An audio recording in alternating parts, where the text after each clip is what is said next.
Each of them wore a wetsuit, a breathing apparatus, a small oxygen tank, and 2 dosimeters, one attached to the ankle, one stripped to the chest. They moved quickly. Despite they knew the risks, they were not afraid. Yet, their hearts beat so hard that they could almost hear them. They rushed to prevent acute radiation exposure.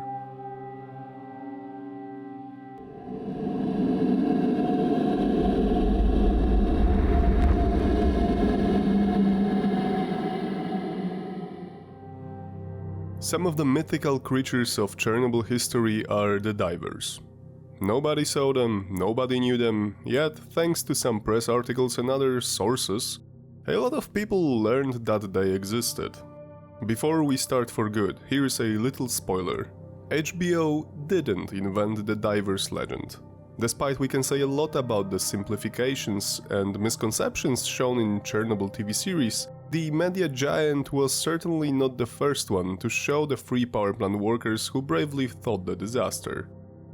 Also, the show didn't mention the word diver anywhere regarding these 3 men. But after the TV series premiere, the legend was rediscovered by many people interested in Chernobyl's story. Today, we're gonna deal with that myth, in a longer and more detailed way than we did a long time ago.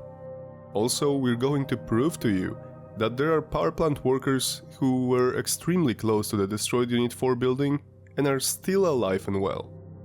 Let's start with the most basic information, yet crucial to the whole story. Chernobyl Divers.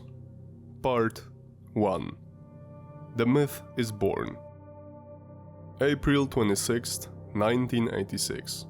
Most of you know this date very well. We've just had a 38th anniversary of the most destructive nuclear disaster in all of our history. The response from the USSR was not good at first, then something moved, yet the troubles were arising one after another. Since the first day of the disaster, hundreds of people fought different dangers: blazing fires, water shortages, locating lost staff members, or providing at least the first aid to those who were already hurt. Let's focus on one of those problems: the destroyed reactor. Because of many different reasons which I spoke about in previous videos, at the first moments of the disaster, the water was still being provided to the reactor core to prevent it from melting. There was nothing to cool down. The reactor could not be prevented from melting, as it was not existing anymore at that time. One of the results was that the basement was filled with water, a radioactive one, as it flowed through the place where once the reactor was. It had contact with both the radioactive dust, air, and with the debris of the RBMK. In normal situation, this water would be sitting below the reactor in special pools. It was used as a coolant. The problem was that after first initial days of the disaster, the people in charge discovered that the nuclear material melted. It wasn't anything unusual, they anticipated this. But they weren't aware that it was melting through the concrete reactor floor, slowly reaching the water amassed below it. Or maybe they were counting it wouldn't happen so fast, depending on the source we listen to. Nonetheless, of the reasons, the basement filled with water was an extreme danger. The explosions that happened when the reactor number 4 exploded were dangerous not only because the unimaginable scale of it, but also because it was a threat to the 3 other RBMKs, still working only meters away. If the molten nuclear material mixed with everything it had contact with reached the water, it would instantly trigger an explosion so huge that it would probably erase the whole power plant to the ground, as well as 15 to 30 kilometers around it, depending on the calculations. This would happen due to the temperature of the lava created by the nuclear material. Some sources wrote that it could reach the temperature of over 2000 degrees Celsius. If any water had contact with it, it would vaporize instantly. The pools contained about 20,000 cubic meters of water, so, as said, this would be an explosion out of a normal scale, counted in megatons like a nuclear bomb power. The scale of the disaster caused by only one reactor would be terrible, so imagine what would happen if we multiplied it by 4 and add even larger damage. making the whole area unreachable.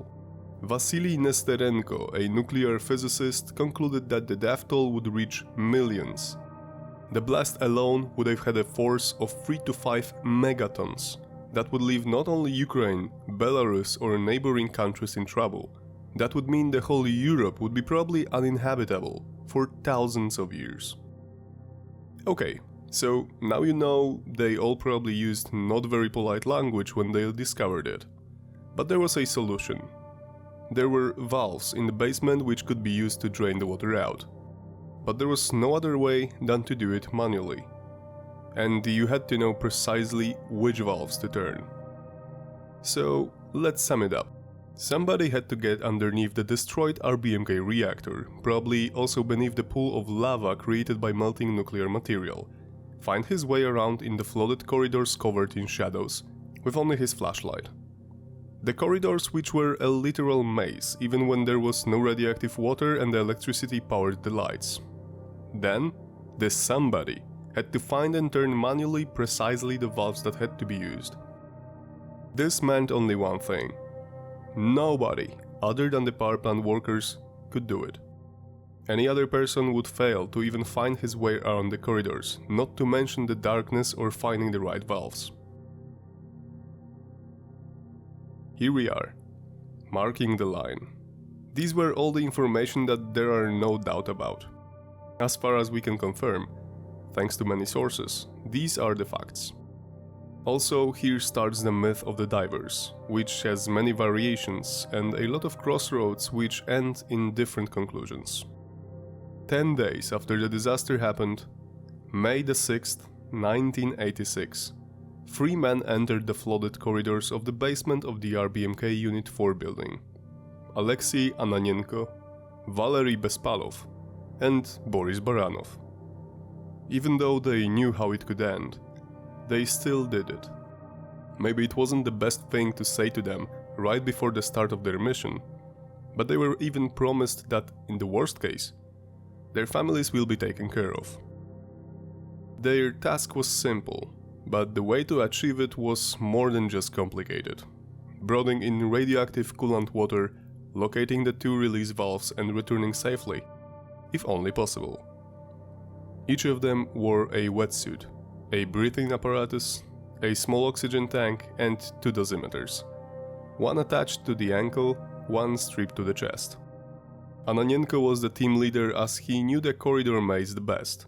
He was familiar with the layout of it and he even brought in additional necessary item, an adjustable spanner. This was a small detail, but it shows us that they were the right people to do it. Some other men, unfamiliar with the work, probably wouldn't even think of bringing this particular tool. But the 3 men knew better. It wasn't their first visit down in the basement. They moved quickly. Despite they knew the risks, they were not afraid. Yet, their hearts beat so hard that they could almost hear them. They rushed to prevent acute radiation exposure. This episode will be a bit shorter than usual because I want to finish it in the precise spot, before we start digging into the Chernobyl divers' story. Cause once we start, it would be a shame to stop in the middle, as there are many important information and I have found tons of materials, even from the people involved. This was just the beginning. If it will be enough, I will prepare at least one more episode about those brave men. If you have any questions, as always, feel free to ask. That's it for today, guys. Take care, stay safe, and see you next week.